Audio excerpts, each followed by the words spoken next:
Hi guys, this is Jason here from Nathaniel. Welcome to another one of my live lessons. So in this lesson, what we're going to try and do is explore the world of rhythm and try to see how one rhythm can basically be used for pretty much anything. So if we just list out all the things you can do on the piano and music in general, and the piano offers a lot of things, right? So the first thing you can do on the piano is melody, right? Any kind of melody.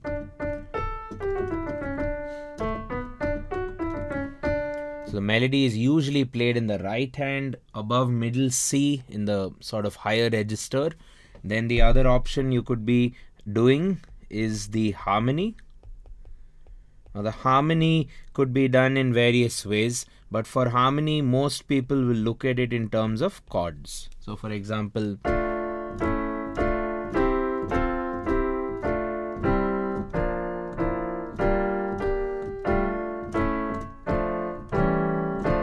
right? So that's another thing you do on the piano. And what else? So melody, harmony, and then you can also do what's called as a bassline. Bassline is sort of like a melody which you play in the left hand, but then while playing it in the left hand, you're going to follow people like the drummer and other musicians of the band. For example,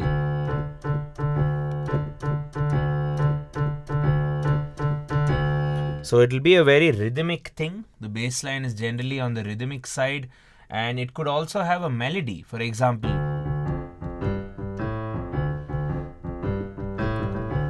something like this. Okay, so that's about a bassline. And then another thing which pianists really like to do is to play arpeggios, right? Another very common thing to do on the piano keyboard. For example,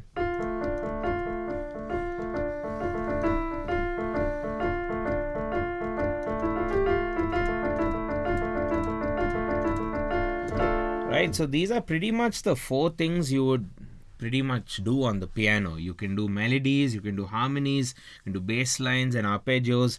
And what's nice is you can also combine all these things together. You can combine all of them or decide to just do two of them. Maybe do melody and harmony. You could do melody in the right hand, harmony in the left hand, or you could do melody and harmony in one hand. For example,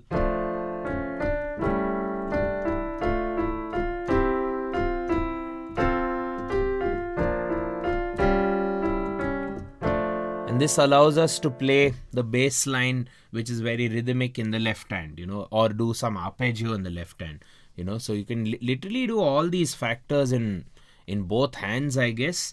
And what the purpose of today's video is if you have one rhythm pattern, let's just say you have one rhythmic structure, you have this one going on, okay? Now let's just study a rhythmic phrase like this. This is an eighth note rhythmic phrase. Eighth note rhythmic phrase meaning the beat is getting divided into a maximum subdivision of 2. If you think about it, right? The beat is not getting divided more than 4 or more than 2, right? So here, let's just break this down. So if you were to play on the pulse, you would be playing what is called as quarter notes or crotchets. So if whenever you see something like this, whenever you see information like this, you're looking at music which is on the pulse. You're looking at music which is played on the pulse. So that'll be 1, 2, 3, 4. 1, 2, 3. So anytime you see this, basically it's how the audience's head moves. It's moving with the pulse. Now you could do variations of this. You can sort of multiply the pulse. You can do a minim there following 2 crotchets. Okay, minim meaning multiplying or having a beat which is, or having a note which is 2 beats long. So this is a note for 2 counts. This is a note for 1 count. This is a note for 1 count. So 2 plus 1 plus 1 equals to 4. Similarly, you can have a rhythm like this. You can do a beat which has or a note which has 3 counts following another note which has 1 count. So 1, 2, 3, 4. 2, 3, 4. Okay, so it just sort of moves. Then you can start flipping them around. You can put this one in the middle. You can put this one, flip these around. You get maybe this set. So here you have 1, 2, 3, 4, and then here you have 1, 2, 3, 4. 1, 2, 3, 4. Okay, so here we are not really dividing the beat. We are actually just multiplying the beat. If you think about it, the beat is getting, or the note is getting longer. It's adding up to more beats. Similarly, here you could, have some fun with these notes. You can move things around. For example, you can put the minim at the end.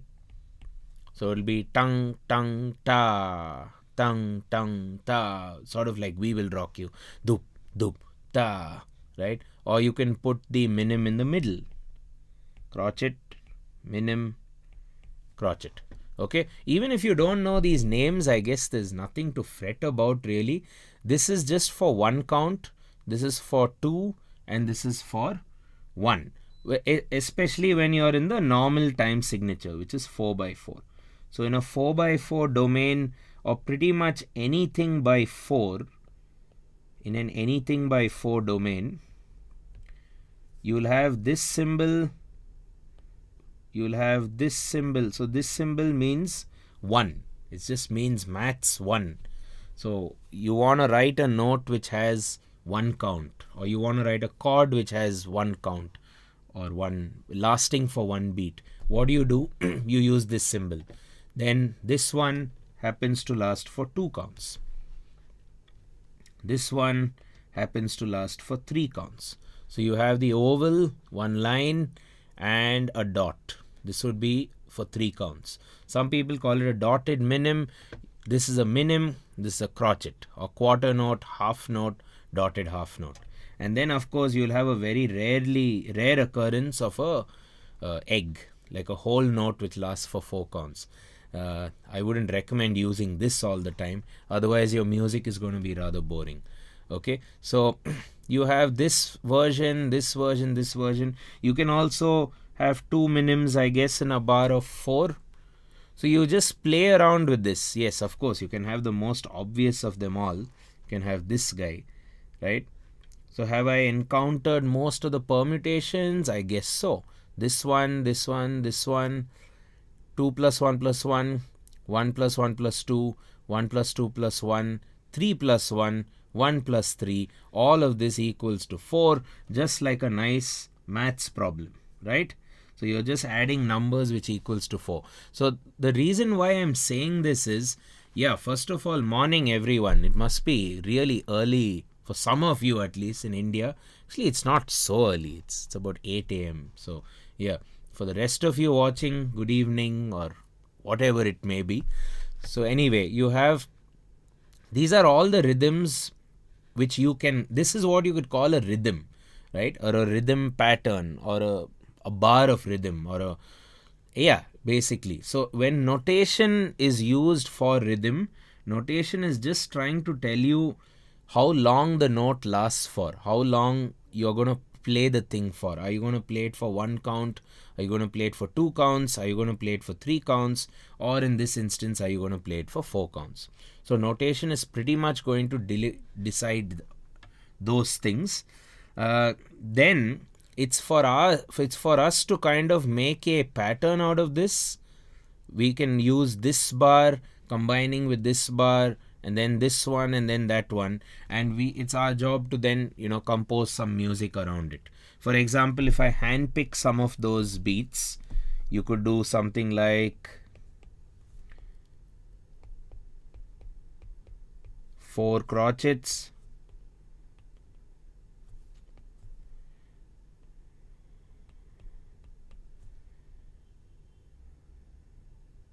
then a minim and 2 crotchets,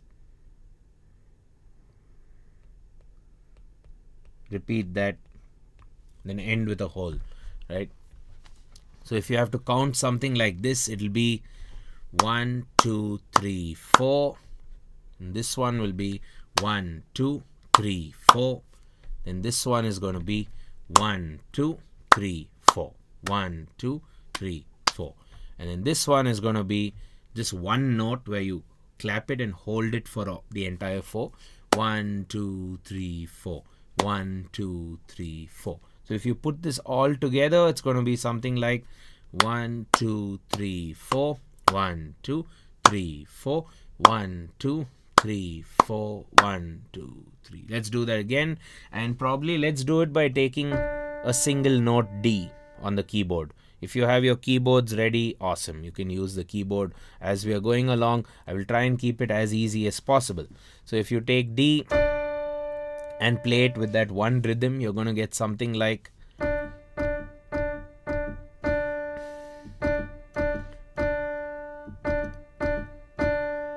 3, 4, 2, 3, 4, 1, 2, 3, 4, 1, right? 3, 4. Right, and now of course you don't have to just play one note. You can float around this, right? You can do something like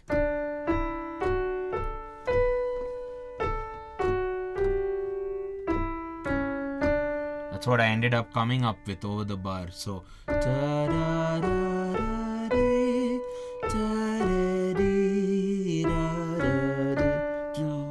all on the D major scale.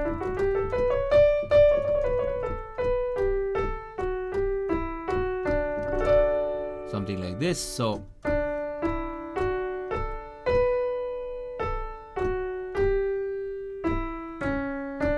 one more time.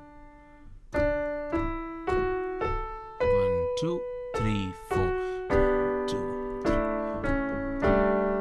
3, 4. 1, 2, 3, 4. 1, 2.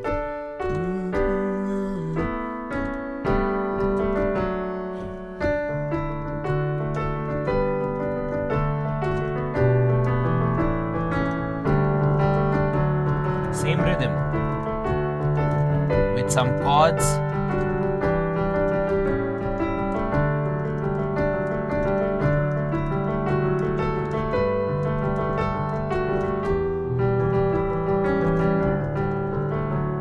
Okay, so that's there's a lot you can just do by staring at a rhythmic phrase. You can create a melody, you can create a chord pattern, you can create a bass line, as I said earlier.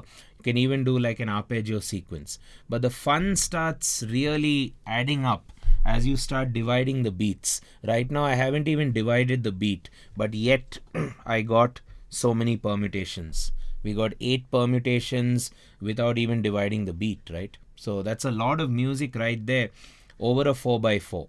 You can do this over anything. You can do this over a 3x4.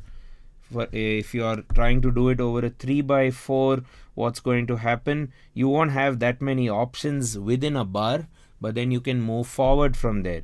So 3x4, you could do this one, right? Then you can do this one. You can do all in, and you can do 1x1. Those are your crotchets. So you have the 3x4 system. 1, 2, 3, 1, 2, 3, 1, 2, 3, 1, 2, 3, 1, 2, 3, 1, 2, 3, 1, 2, 3, 1, 2. So that's the 3x4. Another commonly used signature, but for the purposes of this class, we'll stick with 4x4, which is 4 beats per bar, written down as 4 crotchets per bar. In other words, there's a value of 4 of these in a bar. So in a sense, all of these are just maths numbers. It's just like you're working with math symbols, isn't it? So if you do 3 plus 1 equals 4, how do you write that musically? 3, 1, job done. Okay, and then somewhere down the line, you're going to also want to take this information, I guess, and put it in a stave. Put it either in the treble clef, or you might want to put it in the bass clef or the alto clef or the tenor clef, depending on whichever clef you're performing in, or whichever clef you're comfortable reading. So then this data or this information just starts going up and down the y-axis, as we call it. This is nothing but a y-axis. So on the y-axis you'll have lines. Maybe you can put this one on this line, and you can put a space. There we go.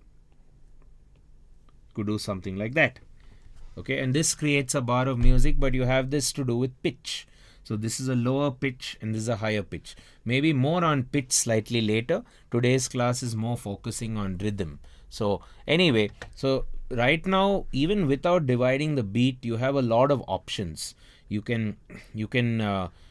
have all these permutations of 8, and you piece them together and you get a really excellent melody, like I showed you for this. If I remember right, it was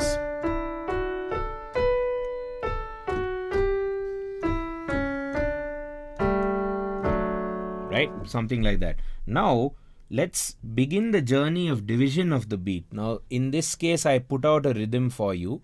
If you divide the beat by 2, what's actually happening here is the way you're counting is going to end up being 1 and 2 and 3 and 4, and this is a suggested way of counting. Why is this a suggested way of counting?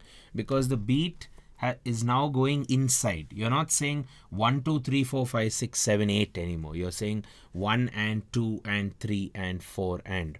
In other words, the speed of the beat remains the same.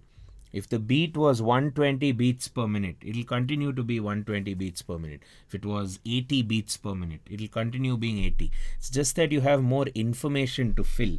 So in one instance, you are only filling it up with crotchets or quarter notes, where you don't really divide, as you can see there. But when you do divide,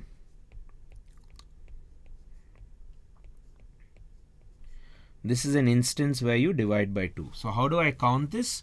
1 and 2 and 3 and 4 and 1 and 2 and 3 and 4 and, right? And another way is to make the and slightly different when you're counting. You can probably say the and at a bit of a, with a higher pitch or with more excitement, because it's an offbeat. So you can count it with some excitement. 1 and 2 and 3 and 4, something like that. 1 and 2 and 3 and 4 and 1 and 2 and 3 and 4 and. So now that you can divide by 2, again you go back to maths, right? You're dividing the beat by 2, and there are 2 choices. You play or you don't play, to play or not to play. Okay, so that's 2 raised to 2 permutations. So if you're playing on the on beat as well as playing at the off beat, you can do both. This is how you notate 2 quavers. These are called as quavers. If you're playing at the on beat, not playing at the off beat, well, you can just say a crotchet, which will sort of even include the off beat. It'll continue on, or you could do quaver with a rest. I'm not going to confuse us with that. Then you do off and on. That would be this and that. Okay, so you have a quaver rest, which now you need. You have a quaver rest, and then you have the actual quaver, which is a note. So remember guys, you have the notes and you have the rests. So if you take this note, this means a sound for 1 count, while this will mean nothing for one beat. Okay, so this is where you play for a beat. Here is where you respect the beat, but you will not be allowed to play a sound whenever you see something like this. So rest means silence, note means sound. Similarly, if you take a quaver, this will be a quaver rest. If you take a semi-quaver, you will have a semi-quaver rest. If you take a minim, you're going to have a minim rest. Take a semi-breve, going to end up having a semi-breve rest. Okay, so you have your notes and your rests, and again you have another option where you can decide to not play as well, right? If you decide to not play, you can just put a rest here. So if you're dividing the beat by 2, Those are your permutations. You can say, you can have an entire bar like this,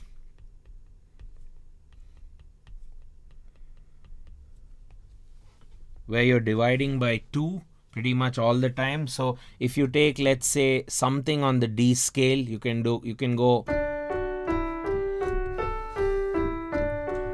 and 3 and 4 and 1 and 2 and 3 and 4 and 1 and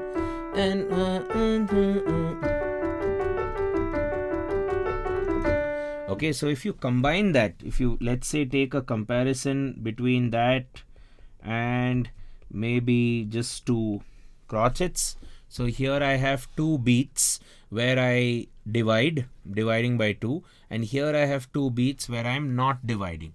Let's see the comparison. So this will be 1 and 2 and 3 and 4 and 1 and 2 and 3 and 4. And let's see how that sounds on the keyboard. And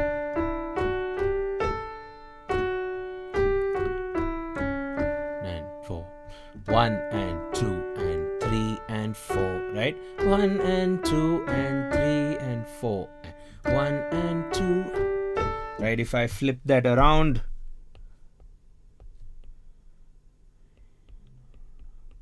maybe put the stack of 8th notes in the middle now. Let's see how this works. 1 and 2 and 3 and 4 and 1 and 2 and 3 and 4 and 1 and 2 and 3 and 4 and 1. Okay, so this is how you can play around, and then you have your rests. So if you start introducing this rhythm in parallel with this rhythm, right?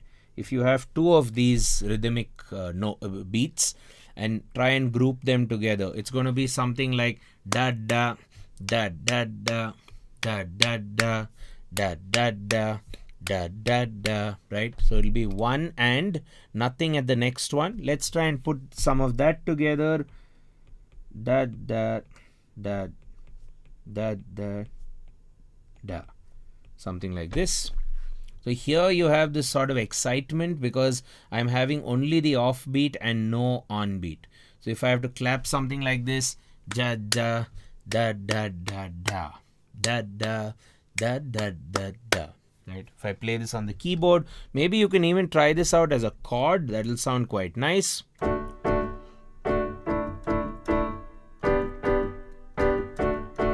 Could take any chord, you know, maybe D major, A major, G major, D major, something like that. Becomes a nice chord pattern, right?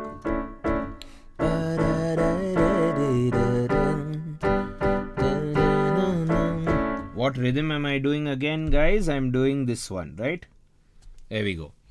So this one can be played as a chord, it can be played melodically or whatever. Coming back to the rhythm which I notated for you earlier, this one, let's just write this again, but let's analyze it before writing it. Here you have a crotchet, so you don't divide. Here you have 2 quavers, so you're dividing by 2, so you accommodate 2 notes in the space of 1 beat. Here also you're dividing by 2, but you accommodate again 2 notes in the space of 1 beat, but the second note comes to the off beat. So ta ta, and this one again you don't divide. Let's see how this one sounds, and let's see what we can also do on the piano. Let me try and see if I can copy that. And da, da, da, da, yeah, it'll be tan da da da da. Another rhythm. Let's first try and clap this. A great way to start clapping this would be to say 1 and 2 and 3 and 4 and, right? So you go 2, 3, start. 1 and 2 and 3 and 4. What I like to do is wherever you have a rest, you can kind of lift your hand. So how will it be again? 1 and 2 and 3 and 4. 1 and 2 and 3 and there we go. 1 and 2 and 3 and 4. So now that I have this rhythm, let's just see, look at some possibilities of doing all the elements of music, right? That'll be melody, some chord pattern, then a bass line, maybe even an arpeggio sequence. So these are pretty much all the things a pianist would do or can do or would want to do, on a piano. So if you start, let's say, with a melody, let's just start with a melody line and see what we can come up with. So if I'm on the D scale, right, and remember, this lesson is not too much about the actual content of what you're playing on the piano. It's more how you take one rhythmic phrase or one bar of music which is notated rhythmically and then do stuff to it, okay? Or bring out the melody line from it, bring out the chords from it, bring out the bass line from it, bring out some arpeggio lines from it. So if I start checking this goal off, if I have to build a melody structure now, it'll be something like this with one note, which is rather boring, but let's start with one note.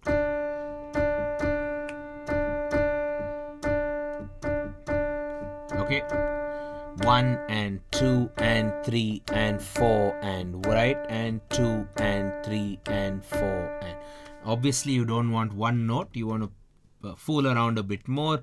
So maybe just go up the scale, just the first 5 notes. And 2 and 3. 1 and 2 and 3 and 4. Right? D, re, ga, ma, pa, pa, ma, ga, re, sa, D, E, F sharp, G, A.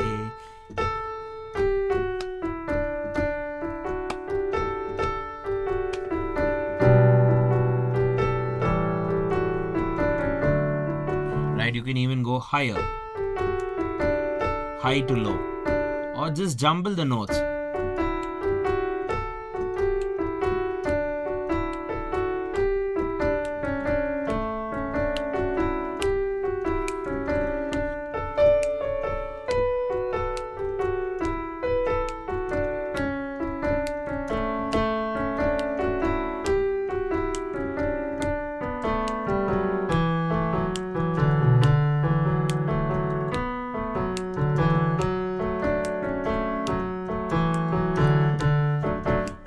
Right now, if you convert this to chords, let's just say I want to do a D major chord, just a simple D chord.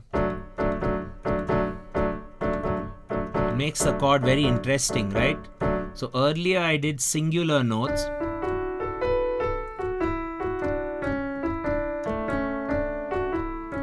Now I could do chords over this pattern. So ta, da, da, da, da. What can I come up with? Well, start with a chord for starters. D major.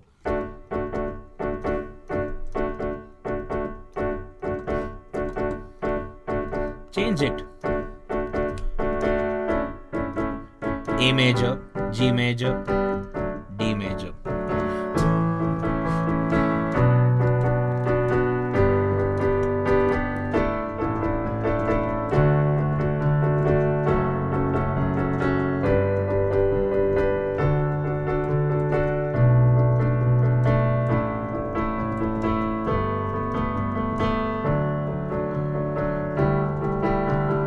Like that.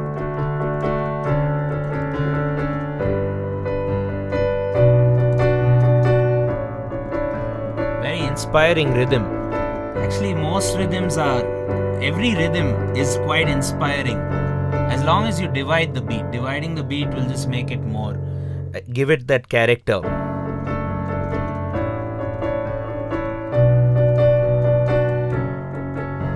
Same rhythm pattern.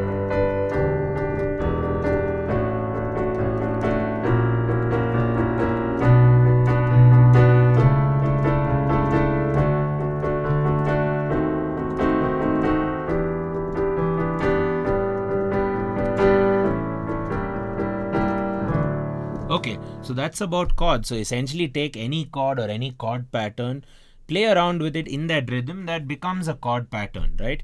So now if you have to do a bass line is something you'd want to create in your left hand, and perhaps you'd want to play limited notes. So maybe you can start a bass line which is root an octave. like that. Root, octave, root, root. Very drum-like already.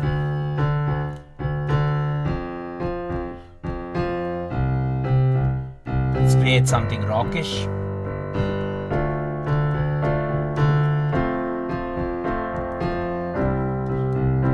And now you have your right hand to play some simple chords.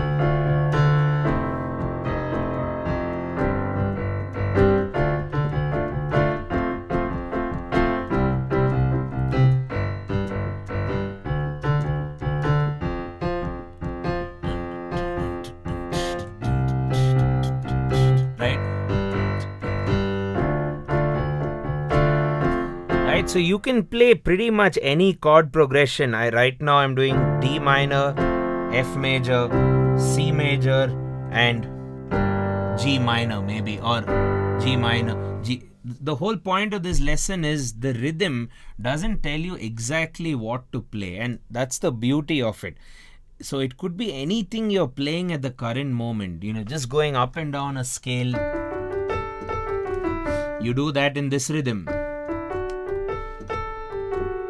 Or maybe you have 4 chords to learn, like in this instance, D minor, para, F major, C major, G minor, para, da, D minor, para, da, da, F, para, C, para, da, G minor, para, da, da, para, da, da, da, para, da, C. Okay, so with that progression, you could now add that bass line.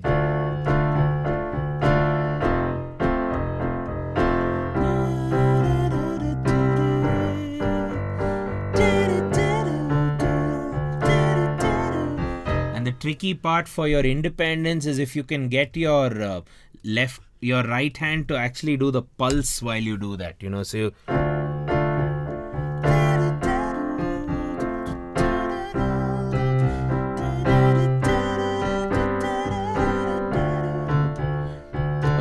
Now another thing you can do for the bass line, is take like a very simpler set of notes. Like maybe you want to just take chord tones. Just take the D minor chord, or let's take the G major chord for now, and play that particular chord in a bass environment.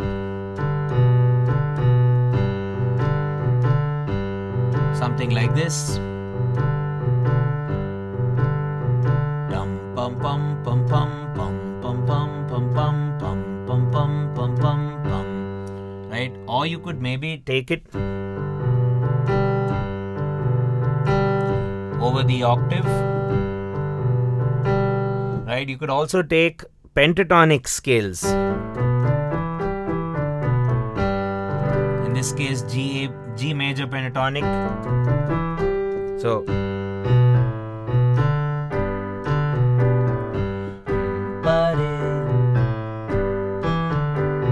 I'm doing the same rhythm in the pentatonic key.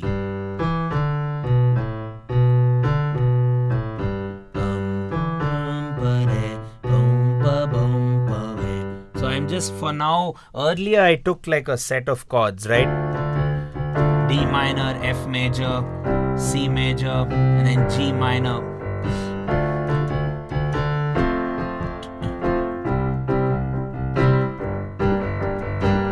Now what I'm trying to do is just focus on one chord, G major, and build a bass line. Just on the major pentatonic scale. Sa re ga pa da sa, sa da pa ga re sa. 1, 2, 3, 5. You skip the 4. 6. Skip the 7th, and you have the octave.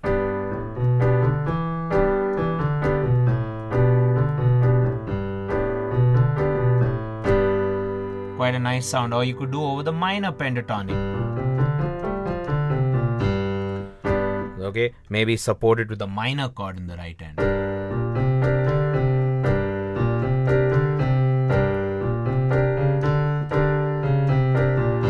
add the bluesy element there, which is D flat.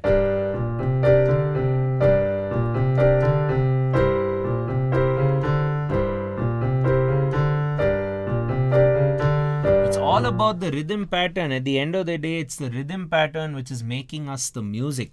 It's just what we do with the rhythm, which is our department, right? So you go.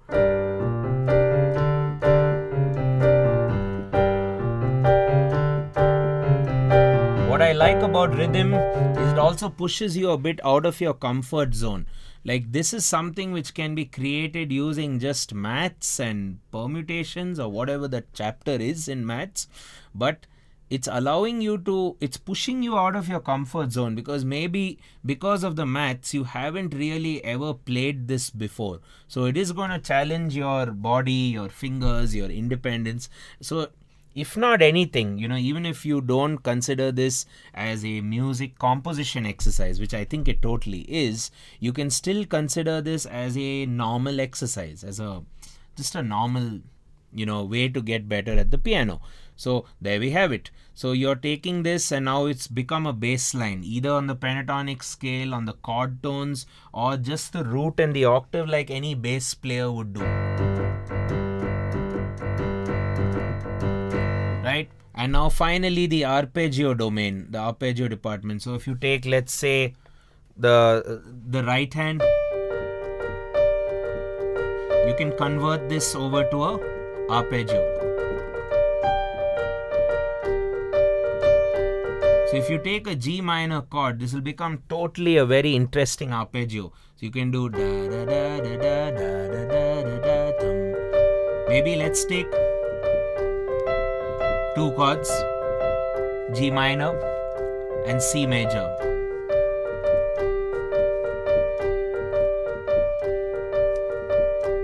C major, back to. I hope you're realizing the fact that you can do pretty much anything with the series,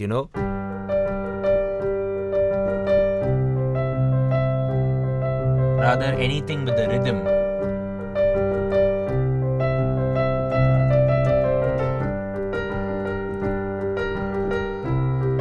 Quite a unique pattern.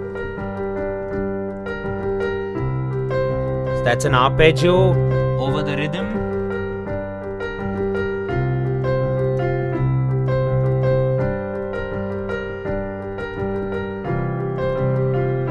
Bass.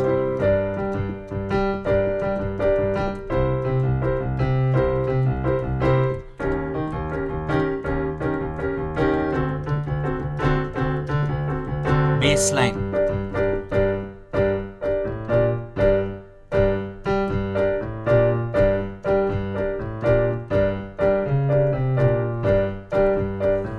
Bassline over that. Then some chords.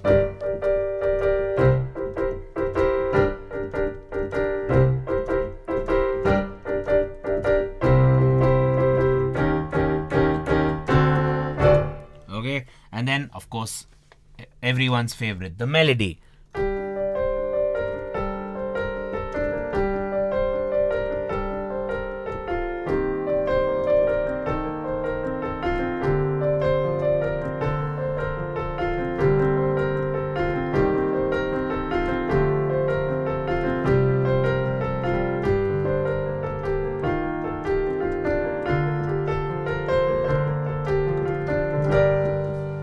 Right, guys, so as you can see, we've taken this one rhythm and there we have it. We've created, or we've looked at all the elements of music on the piano. So it becomes a nice workout for you on the instrument, and it also could end up helping you compose some music, compose some very interesting music along the way. So having said that, I think that was pretty much the lesson. So to conclude our study, what I'll do is I'll write you another rhythm. Let's practice clapping that, and then that'll be for homework, I guess. So watch the video. If you've come in a bit late, watch the video from the beginning to kind of understand how we wrote these rhythms in the first place. There are a lot of notes as well which are available. You could download these notes on our Patreon page. Patreon is the location or the website for all the notes you'll see me write. Most of my lessons, rather all of my lessons, at least in the past 3 years, will have my handwritten notes like this, which are there for the videos, which are there for the live streams, which are there for even the courses, right? If you consider yourself a beginner on the piano, what you might want to consider to do is hit that join button which is on the video or on any video, and just see what the course is about. We have a members only set of videos. There are quite a few videos actually. There's about 5.5 hours of instruction already. So I figured we'll put that out and then watch that, learn that. You can discuss on the community if you have any doubts regarding any of those lessons. It's a structured foundation piano course which also includes theory, ear training, composing, all in one. And we are not going to stop there. We are going to keep adding to that. So as long as you're a member, you'll keep having more and more content to learn from, I guess, right? So do consider the join button, and do consider the Patreon for all these handwritten notes, which in some lessons will be very important because you need to know what it is about the music. So the notes will really help you. So Patreon, the join button you can consider, and you can also, if you'd like to do a regular course with me, a regular 4-month course, not only with me, if you want to learn vocals, if you want to learn drumming, if you want to learn guitar, bass, violin, we have a lot of options at our school. So there's a form which you could fill, or you could even write to our email address. You can write to us, or you can WhatsApp us, I guess. And we do it in batches. We take very few people in a batch, so you could consider, filling up a form or writing to us, and we will get one of us will give you the information. Okay, so to conclude our lesson, I thought we'll do this rhythm which I have written down at the very beginning. I think this is quite cool. So this will be dan da da da da da da da da dan. Okay, so it's good to count it first, and before we actually navigate through this rhythm, one way to help us is to draw it in the grid and put ticks wherever we see information. So that's tan, ta, da, ta, ta, ta. Okay, let's study how this came from this. This is beat 1. This one is beat 2 and the and of 2. That's exactly what I have done here. This one is not at 3, but on of the and of 3. It's played at the and of the 3. Okay. Then you have this one which is played not at 4 but in the and of the 4, right? So you have to understand that here we are dividing the beat into 2 units. We are dividing the beat into 2 units. This is not a 3/4 time signature. This is still a 4/4 time signature, because if you add them up, it's 4 pulse beats in a cycle. 4 pulses in a cycle. If it was 3/4, it would be 1, 2, 3, 1, 2, 3, 1. It would be 3 beats in a cycle. Now triplets, or dividing by 2, which is quavers, or semi-quavers, which is dividing by 4. These are ways to divide the beat. This is not the time signature. So I would say that triplets are a way of dividing the beat for any time signature. So triplets don't care about the time signature. It cares about the beat. So the triplet will divide the beat by 3, and maybe the next beat you can not divide. But then all the beats together cyclically work over a 3/4 or a 4/4 or a 5/4 or 7/8 or whatever. So time signature is different and subdivisions are different. I would really suggest that you guys head over to we've made a playlist called Rhythm Chops. So if you take that playlist, you will have a lot of these topics covered in a great amount of detail. You can just search for Rhythm Chops on YouTube, and on our channel. So go to our channel. I've put together a lot of playlists, so you could check that out. Okay, so this will be the first bar. The second bar will be nothing at the 1 on of the playing at the end of the 1 in the second bar. So I will have to put a tick mark here and nothing here, and then I do both at the 2 end as usual. Then I engulf 3 and it goes all the way till 4. Okay, so this becomes the pattern. So either you can read this and count it, or you can perhaps just stare at this first, equate this to this, simplify it for you. So you know exactly the fact that the tick mark is nothing but where you play, and where you don't play is where there'll be a space, or you can even put the space with an X. Okay, so it'll be something like, if I have to count this, ta ta da ta ta ta da da da. One more time, ta ta da ta ta da da da da. So I would say rap it out, like say it like a rapper, get acquainted with the feel of the rhythm, and then proceed towards the piano department. So here it could be dum pa dum pum pum pa da ba dum, dum pa dum pum pum pa da ba dum. Okay, and then the same story comes into play.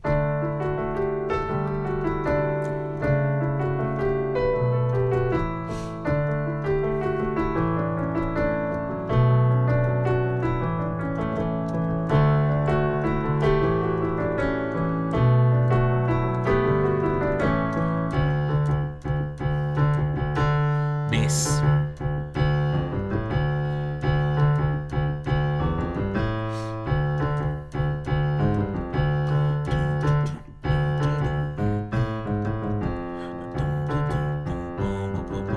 Something like that. Arpeggio.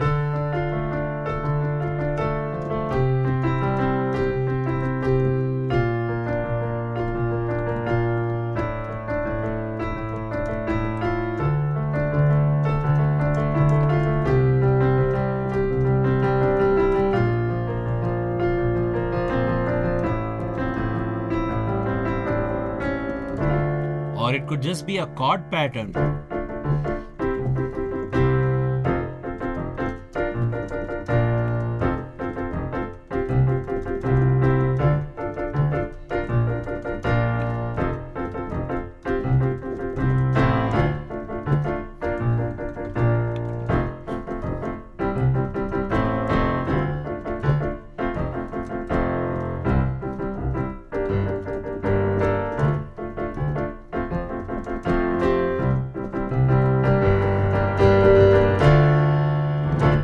Right guys, so in this lesson we basically talked about how you can use one rhythm to come up with everything in music, whether it's melody, chords, the bass line, or the arpeggios, whatever it may be. So you start with a rhythm, either a 1-bar rhythm, or you can do a 2-bar rhythm, up to you, and then you start going crazy with the rhythm. Right, so that's basically the intention of this lesson. I hope you guys have found the lesson useful, and if you haven't already, don't forget to hit that subscribe button to stay notified whenever we go live again, or whenever we have something going on. There's a lot more coming up on the channel, so do stay tuned to our channel for different stuff. Basically new lessons, new performances, new content. So do head over, do hit the subscribe, perhaps turn on the bell icon as well for notifications. Again, if you'd like to learn music at Nathaniel, at whichever instrument you are wanting to, or even vocals, fill up the form, get in touch with us. All the numbers and emails and links are in the chat, in the comments, or on our YouTube channel. Wherever you go, you'll find these links or these numbers. Right guys, thanks so much for tuning in. Thanks so much for learning. Thanks so much for your engagement as well and your participation. Stay safe and happy World Music Day. This is still World Music Day for some of you. So happy World Music Day, and I will see you in the next one. Cheers.